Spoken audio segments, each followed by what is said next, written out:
안녕하십니까. 신인근의 국방TV 데일리 디펜스입니다. 자, 오늘도 우크라이나 전황, 이스라엘 상황, 그리고 미국 대선 소식 간추려 드리도록 하겠습니다. 자, 북한군이 사용할 무기가 공개됐어요. 아마 북한에서 직접 가져간 것 같은데, 그런데 이 무기가 좀 특별한 용도로 쓰이는데요. 아주 비참한 용도로 쓰입니다. 북한군이 어떤 쓰임새가 될 것인지 단적으로 보여줄 수 있는 무기인데, 그 현장을 한번 보도록 하겠습니다. 자, 정보 브리핑 먼저 하겠습니다. 워싱턴 포스트는 트럼프 당선으로 국방부가 초긴장 상태다. 왜냐하면 국내 문제, 그러니까 장병 문제, 폭동 문제 이런 것들로 군대를 동원할 수도 있다. 완전히 이 워싱턴 포스트 같은 이런 주류 언론들이 트럼프를 독재자로 몰고 가려는 거죠. 그러면서 찰스 브라운 현 합참의장을 경질할 수도 있다.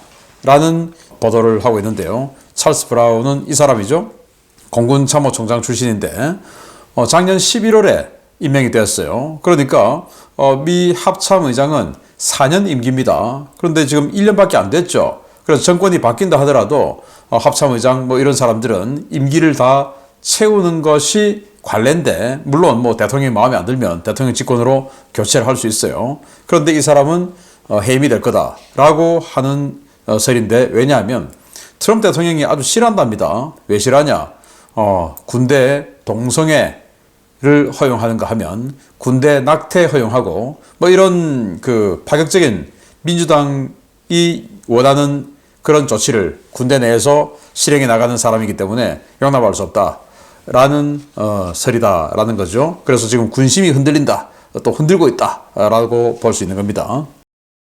미 의회 경찰은 불법 무기 그리고 토치가 이제 불을 이렇게 우리 부탄가스 같은 거 이렇게 꽂고 불을 붙이는 그 용도 아니겠습니까? 그리고 연료병 휴대하고 의회 공격을 시도한 용의자를 검거했는데, 자꾸 보니까 반 이스라엘 그리고 반 트럼프의 친하마스 시위자들아라는 건데요. 이 사람이에요. 네, 참 희한한 사람들이 있습니다. 미 공화당 대변인은 트럼프가 이스라엘이 조만간 결정적인 승리를 거두고 전쟁을 끝내기를 바란다 라고 했다라는 거예요. 그래서 트럼프 대통령이 내가 취임하기 전까지 끝내라, 8주 준다. 그래서 8주 만에 좀 끝냈으면 좋겠다. 이렇게 이스라엘에 요구한다고 합니다. 이스라엘 의회와 법원은 갈란트 국방장관이 해임된 거 문제없어 라고 네타냐후 총리의 결정에 대한 지지 입장을 밝혔고요. 그래서 이제 국방장관을 해임하고 교체하는 것에 대해서 지지한다라는 거죠. 그랬더니 갈란트 이제 전 국방장관이 됐는데, 전 국방장관은 네타냐후가 가자지구에 불필요한 병력을 배치하는 것을 자꾸 고집하고 있다라고 지금 비난을 하고 있습니다. 이스라엘군은 트럼프 당선 축하를 외치면서 가자지구 민간인 거주구에게 유탄을 발사한 군인을 긴급 체포했는데 중형에 처해질 거라고 해요. 이 사람이고, 여기 마크 19 우리 한국으로 치면 K4 유탄 그 기관 발사기죠. 이걸 가지고 트럼프 만세 이러면서 6발을 연발로 민간인 거주구에게 쐈는데, 동영상 한번 보시겠습니다. 네, 6발을 쏴버렸어요. 그래서 체포되었고 중형에 처해질 거라고 합니다. 다행히 사람이 그쪽에 없어서 다친 사람은 없다라고 합니다. 네덜란드 암스테르담에서 무슬림 이민자들이 이스라엘 축구 관람객을 집단 폭행했는데 2명이 실종하고 10명이 중상을 입었다고 해요. 이스라엘의 축구팀이 네덜란드에 가서 축구 경기를 했는데 이걸 보러 온 사람들이 많겠죠. 그 중에서도 유대인들이 좀 있겠죠. 그래서 이 무슬림 이민자들이 나오는 관중들을 붙잡고 Where I'm from? 그래서 너 어디서 왔어? 이래가지고 이 해당 지역 말을 못한다든지 이렇게 하면 너 유대인이잖아 하고는 이제 두들기 패고 끌고 다니면서 때리고 이러는 바람에 10명이 중상을 입고요. 2명은 실종됐는데, 여기에 대해서 네타냐후 총리가 격분해서 네덜란드 총리에게 항의 전화를 했고, 왜 당신네들은 여기 경찰이 있을 텐데 왜 보호해주지 않았냐. 그래서 네덜란드 총리가 사과를 하고 이 지역에 지금 실종된 2명 그리고 범인들을 찾기 위해서 무장 경찰 600명을 지금 배치를 했다고 하는데, 버스 떠난 뒤죠 지금. 그래서 이 무슬림들이 집단화되고 세력화되면 사회에 어떤 불안감이 조성될 수 있는가를 좀 볼 수 있는데, 우리나라도 최근에 생산 인력들 부족하고 하니까 이 서남아시아 쪽의 그런 무슬림들이 일을 하러 많이 오죠. 그런데 아마 그들이 우리 전체 인구의 3%가 넘으면 뭔가 좀 지금과는 좀 다른 양상을 보이지 않을까라는 우려가 있습니다. 어디든지 3% 넘으면 이제 이런 사태가 발생을 한다라는 겁니다. 후티가 예멘 북서부에서 미국의 MQ-9 무인 정찰기를 격추했습니다. 전쟁 발발 이후에 12번째 손실을 입었다. 즉 12번째로 격추됐다라는 건데, 자, 이게 스텔스가 아니다 보니까 일단 뭐 걸리면, 레이더에 걸리면 지도공 미사일 날아와서 격추되는 거죠. 스텔스도 아니고 기동력이 빠른 것도 아니고 뭐 재빠른 것도 아니고 하니까 좀 이제는 좀 위험한 그런 무기가 되지 않았나라고 생각을 합니다. 칸 뉴스는 이란이 이라크의 친이란 민병대에 이스라엘 공격용 미사일과 드론 등 전략 비축물자를 대량으로 이전하기 시작했다라는 건데, 이란이 이스라엘에 대한 보복으로 직접 공격하지 않고 이라크에 있는 친이란 민병대죠, 인민동원군, 그들에게 무기를 주고 공격을 하게끔 한다라는 건데, 자, 그래서 이스라엘 공격하기 위한 미사일, 드론 이런 것들을 대량으로 이전하기 시작했다라는 소식도 있고요. 자, 미국은 영국에 배치한 제492 전투비행대의 F-15E 전투기 12대를 요르단의 무아파크 살티 공군기지에 전진 배치했다라고 하는데, 지금 이 요르단에 착륙하고 있는 F-15E 전투기입니다. 아마 이 F-15E 전투기가 폭장량이 많으니까 공대공 미사일을 대량 장착하고 그러니까 이라크 쪽에서 이스라엘을 향해서 공격해 들어오는 뭐 드론이나 순항미사일 이런 게 있으면 그걸 요격하는 이런 임무를 가지고, 2차로는 그런 인민동원군의 공격 원점을 폭격하는 이런 임무를 띄고 지금 12대가 도착하지 않았나라고 생각을 합니다. 미국은 11월 7일에도 핀란드만 그리고 발트 일대에서 핵 투발 가능한 B-50H 폭격기를 동원해서 무력 시위를 했는데, 자, 여기 이제 보시면 핀란드 공군의 F-18 전투기, 그리고 스웨덴 공군의 그리펜 전투기, 그리고 미 공군 B-52 폭격기, 이렇게가 핀란드만 입구에서 이렇게 비행을 하고 있는데, 그 핀란드만 안쪽이 바로 산트페테르부르크죠. 그래서 계속 이렇게 나토 연합군들이 러시아를 자극하는 이런 무력 시위를 하고 있습니다. 자, 우크라이나 상황을 보면요, 오늘은 좀 전과가 많네요. 1580명의 러시아군을 살상시켰다라고 발표를 했고, 전차는 9대 격파, 장갑차가 많습니다. 장갑차 49대 격파, 차량 84대 격파, 특수장비 6대 격파, 야포 32문 격파, 무인항공기 118대 격추. 무인항공기 격추 전과가 상당히 많은데, 이 말은 러시아가 무인항공기 아주 많이 공습했다. 공습을 많이 오니까 여격도 많지만, 제가 뭐 요즘 계속 알려드리는 대로 이 우크라이나가 이 중과부적 상태죠. 그래서 뭐 한 팔로 열 도둑 못 막는다 그런 것처럼 너무 많이 오니까 여격을 성공하는 것도 이렇게 많지만, 그리고 놓치는 것도 많다. 그래서 이 정도 되면 한 3, 40발 이상은 맞았지 않나 라고 생각이 됩니다. 총참모부는 전투가 147건이 있었는데 쿠라코베 방면에서 격전 중이다 라고 밝혔고, 러시아는 자포리자시에 활공 유도 폭탄으로 공습을 했습니다.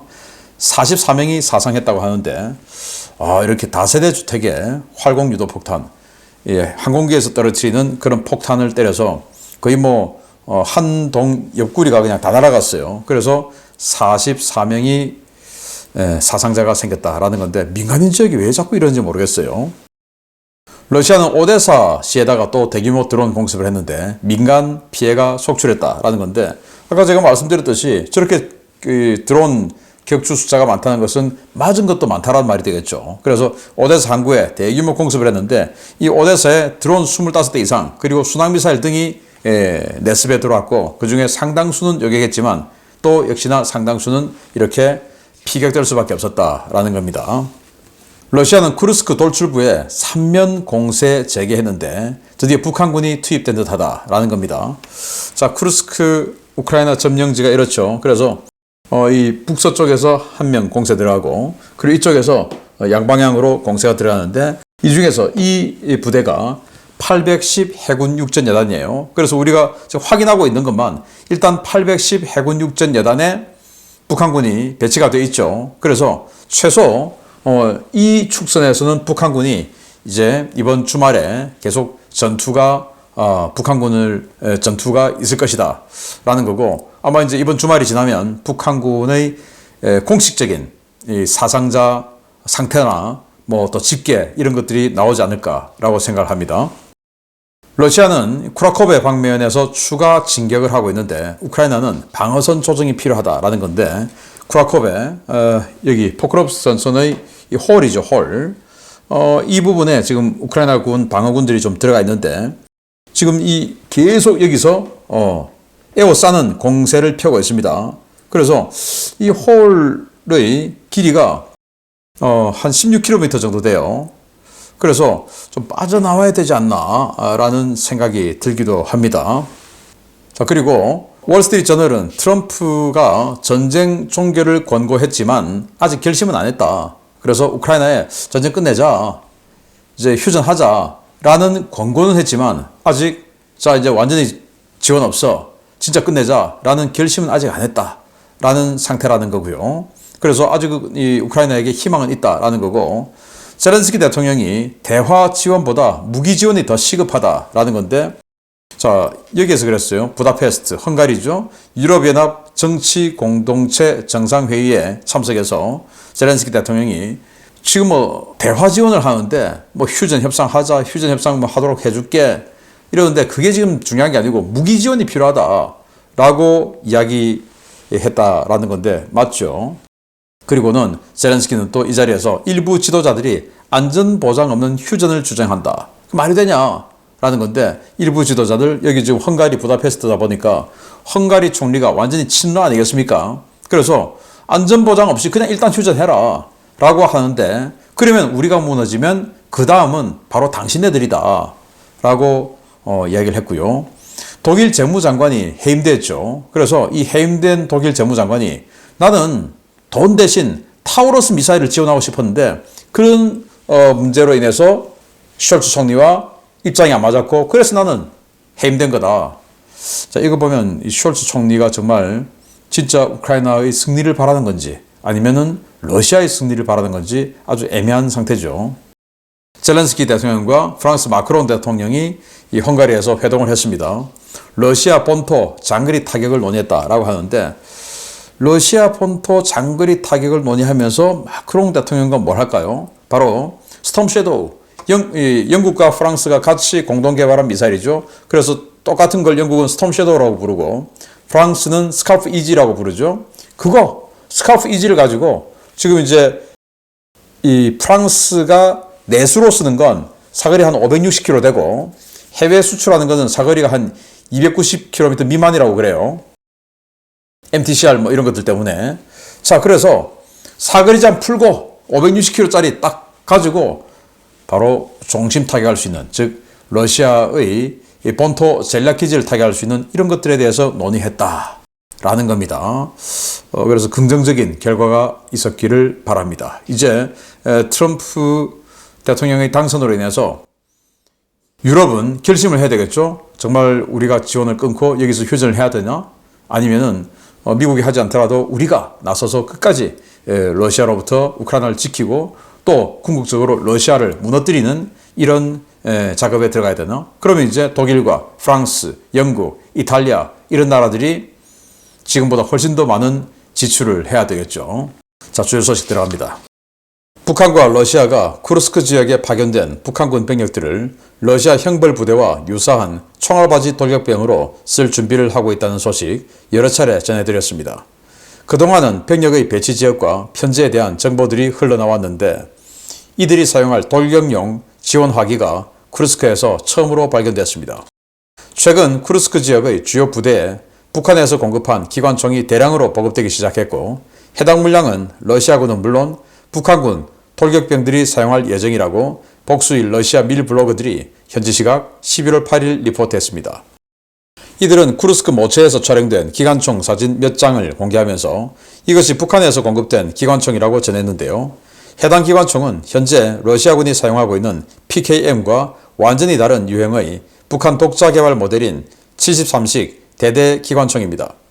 북한이 대외 선전수단을 통해 여러 차례 그 존재를 소개한 바 있는 73식은 부대 편제인 대대급 지원화기라는 뜻이 아니라 대대적으로 적을 죽이라는 의미에서 김일성이 붙인 별칭으로 알려졌는데요.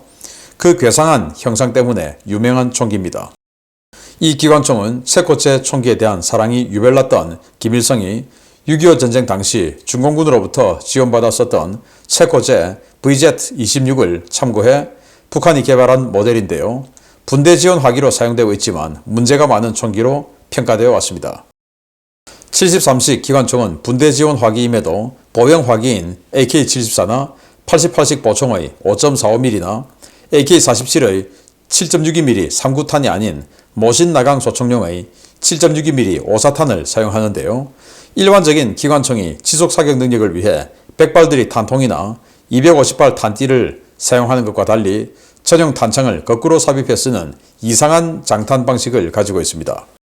이러한 장탄 방식은 6.25 전쟁 당시 기관총을 들고 난사하며 돌격했던 중공군의 인해 전술 영향을 받은 것인데요. 이런 장탄 방식은 2차 세계대전 이후 대부분 사라졌지만 북한은 김일성의 지시에 따라 이 설계를 채택한 73식 기관총을 대량 도입했습니다. 운영 방식과 구조가 러시아군의 현용 기관총과 이질적이어서 러시아군이 다루기 힘든 이 같은 총기가 쿠르스크에 대량 공급됐다는 것은 이 지역에 배치될 북한군이 이 기관총을 이용해 보병 돌격전을 벌일 가능성이 크다는 것을 보여주는 것입니다. 문제는 지금 파병된 북한군은 체격이 작고 체력이 약해 빈 총 무게만 11kg에 달하는 이 무거운 기관총을 들고 돌격하기가 어렵다는 점인데요. 이 총을 들고 우크라이나군 방어선에 달려들 북한군이 얼마나 많은 희생자를 낼지 우려가 커지고 있습니다. 네, 이 총입니다. 이게 우리 한국군으로 치면 K3 분대 지원 화기죠. 그런 식의 북한은 73식 대대 기관총인데 뭐 대대급 지원화기가 아니라 대대적으로 쏴주기라 하는 그런 대대 지원 화기입니다. 네, 김일성이 이름을 붙였다고 해요.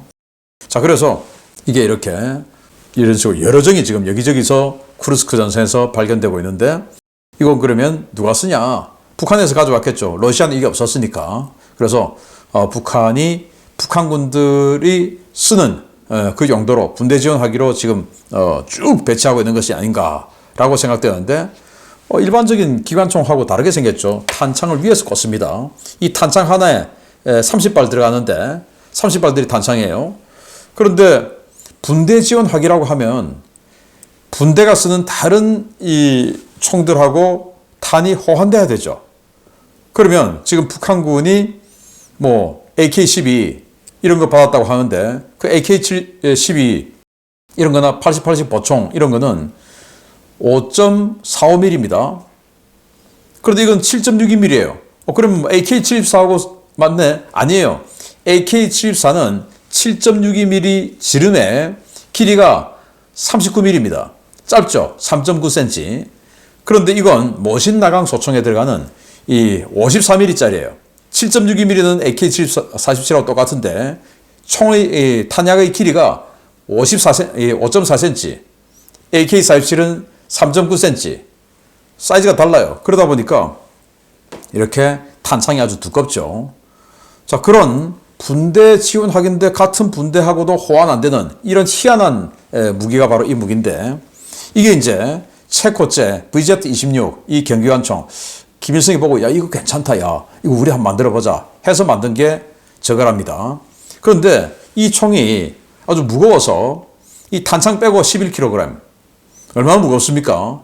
그래서 북한군은 이런 식으로 쏘는 겁니다. 이 개머리판을 견착하지 않고 계다랑에 끼우고 왜? 견착하고 하면 더 벌어가지고 이게 뭐 11kg짜리고 탄창 꽂으면 한 13kg 된 걸 들고 쏠 수가 없죠. 그래서 양각대에다가 거치하고 이렇게 쏴야 되는데 들고 이제 돌격용으로 하니까 들고 쏴야 되는데 뭐 이렇게 안 되죠. 북한군들 키도 작고 하니까. 그래서 이 계다랑에 끼고 쏘는데 그럼 당연히 뒤로 밀리겠죠. 그리고 어깨 좀 또 위로 좀 들리겠죠. 정확도는 없는 겁니다. 그냥 앞에 전방에 적들 고개 들지 못하도록 하는 제압사격용이죠. 자, 이런 식으로 하는데 러시아군이 드는 기관총은 PKM입니다. 이거는 8kg, 탄창 빼고 8kg. 그래서 이거는 이제 체격 좋은 사람이 들고도 람보처럼 들고도 쏠 수 있는데, 이거는 뭐 11kg 북한군들이 저렇게 팔뚝 굵게 한번 보십시오. 이 친구하고 이 친구하고 뭐 되겠냐? 그래서 이거 도저히 뭐 정확도도 없고 다른 분대원들하고 호환도 안 되고, 근데 이거 왜 쓰냐? 중공군이 예전에 이런 거 할 때 썼습니다. 들고 돌격하는 용도로. 가면서 그냥 제압사격 하는 용도로. 그래서 우크라이나군이 방어하고 있는 그 방어선 참호로 그냥 무지성으로 돌격해 들어갈 때 제압사격용으로 들고 들어가는데, 지금 저기 쿠르스크 전선으로 간 북한군들이 고난의 행군 막바지에 태어난 아이들이죠. 제일 못 먹고 태어난 아이들 아니겠습니까? 그러니까 뭐 신체 발달 상황이 얼마나 열악하겠습니까? 키도 작고 체격도 안 좋고 그렇겠죠. 저렇게 무거운 총을 들고 뛰어가기나 잘 하겠습니까? 그리고 뛰어가는 것이 뻔한 용도로 지금 이 북한군들을 사용하겠다라는 건데, 뭐 사람으로도 안 보는 거죠. 김정은이도 저런 거 지금 쥐어들고 니들 가서 원래 하던 데 이런 거 해 라고 했다는 것은 쟤들 살아 돌아오지 마라 그 말입니다. 왜? 안 살아 돌아와 죽어야 사망 위로금 1억 원씩 받아서 자기 호주머니에 들어가니까, 자, 그런 용도로 쓰겠다라는 거니까 정말 참 안타깝고 불쌍하기 그지없습니다. 죽기 전에 빨리 단체로 항복하기를 바랍니다. 계속 알려드리겠습니다. 마치겠습니다. 감사합니다.